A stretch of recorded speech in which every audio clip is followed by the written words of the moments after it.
يعني صلاة الفجر امتحان، ولا ود الناس ان صلاة الفجر الساعة 7 علشان يقومون يصلون ويداومون؟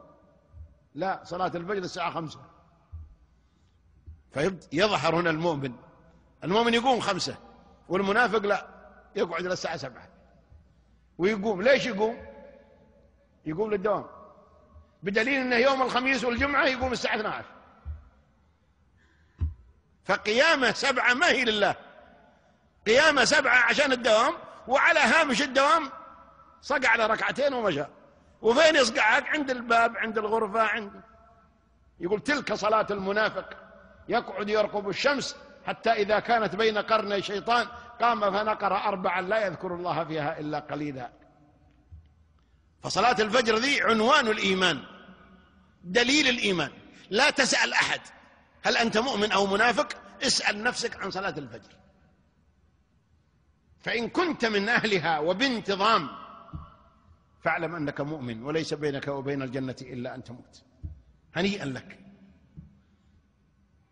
وللأسف الشديد فقد أضاع كثير من الناس هذه الفريضة العظيمة،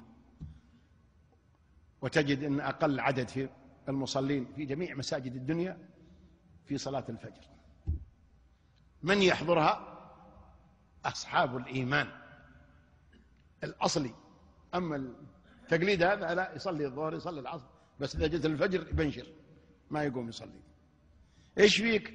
قال والله يا شيخ ودي أصلي الفجر لكن ماني قادر، والله إني أحط الساعة وإن المرأة تقومني لكن ما أقدر. طبعا ما يقدر. ليه؟ هنا الماطور حقه مبنشر خربان نفاق. والله لو عنده إيمان يقوم. لو قيل لهذا الذي يقول أنا ما أقدر، مرة حاولت سويت ما أقدر، لو قيل له من صلى الفجر في جماعة فله 1000 ريال، يصلي ولا ما يصلي؟ ها ايش رايكم؟ والله ما يغمضها طول الليل، انه يقعد يتقلب لين يجي الاول حتى عشان يستلم الاول. ما هو 1000 ريال، لو 100 ريال.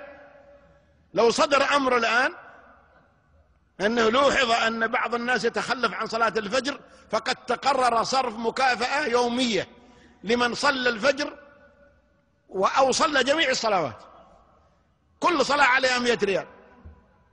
ايش رايكم؟ لا اله الا الله. كبير او صغير، رجل او امرأة، شوفهم والله يجونك مثل ما شاء الله. وخاصة الشيبان الله يوفقهم، بيجي من بعد العشاء ومخدتها معه يرقد في الصف الاول. ايش بك جيت ذا الحين؟ قال والله ما يجيني النوم الا هنا، ابغى استلم مع الاول 100 ريال. لكن لما يسمع الاجر بشر المشائين في الظلم الى المساجد بالنور التام يوم القيامة. من مشى في ظلمة الليل الى المساجد لقي الله بنور ساطع يوم القيامة. من صلى الفجر في جماعة فهو في ذمة الله حتى يمسي.